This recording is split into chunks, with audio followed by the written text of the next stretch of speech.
Hello everyone, welcome to my YouTube channel. मेरा नाम राहुल है और मैं फाइनेंस एंड एंटरटेनमेंट से रिलेटेड ब्लॉग्स बनाता हूँ। तो जो मेरा आज का टॉपिक है वो है कि किन किन प्रोसेसेस को आप फॉलो करके आप अपने लोन के प्रोसेस को फास्ट और स्मूथ कर सकते हैं। तो मेरी कुछ लर्निंग्स हैं जो मैं आपके साथ शेयर करूँगा, मुझे लगता है आपके लिए हेल्पफुल होंगी। तो चलिए स्टार्ट करते हैं।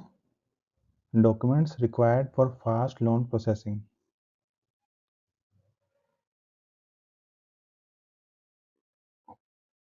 फर्स्ट पार्ट है KYC documents.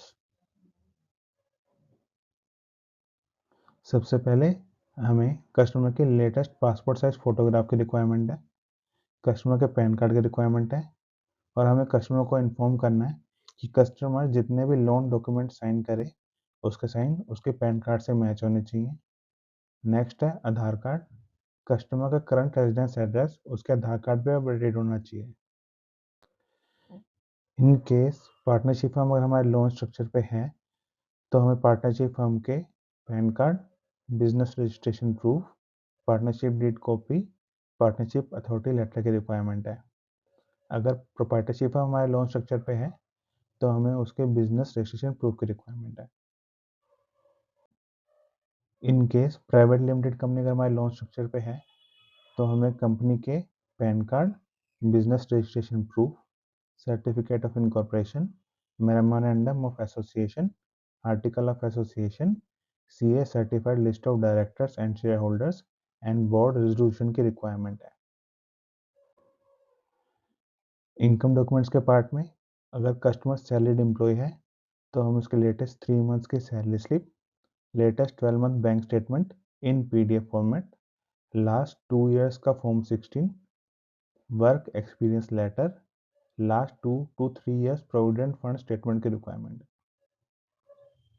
In case customer अगर बिजनेसमैन है तो उसमें हमें उसके business registration proof, latest 2 years ITR with computation of income, latest 12 month bank statement reflecting business transactions, GST return for last 1 year and last 2 year 26 years if उसका अगर PDF reject होता है तो।